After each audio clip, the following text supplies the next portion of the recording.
देखो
ভাই এগুলা কি জিনিস? বট ভাইয়া।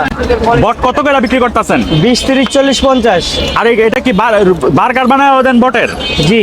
বটের বার্গার কত করে? 30 টাকা। একটা দেন তো ভাই বটের বার্গার। জীবনে তো অনেক বার্গারই খাইছি, তবে আজকে এই জীবনের প্রথম বটের বার্গার খাবো। যারা খাইছেন তারা কমেন্ট করে জানান, আর যারা না খাইছেন তারাও এই ইউনিক জিনিসটা ট্রাই করতে পারেন। ভাই বট ছাড়া আর কি কি আছে আপনার কাছে? হালিম আছে, বট দিয়া মুড়ি আছে। ও আচ্ছা। আর বৃহস্পতিবার আর শুক্রবার নেহারি থাকে। বৃহস্পতিবার আর শুক্রবারে নেহারি থাকে। এই যে দেখেন কত, আপনার বট দেখলে বুঝবেন। এই যে দেখেন এইদিকে কত কেজি বট আছে ভাই? এখানে 15 কেজি। 15 কেজি প্রতিদিন একটা, প্রতিদিন সেল হয় আলহামদুলিল্লাহ, ইনশাআল্লাহ। মাশাআল্লাহ মাশাআল্লাহ। বর্তমানে গরু জবাই কম তো, যার কারণে মাল পরিপূর্ণ পাওয়া যায় না।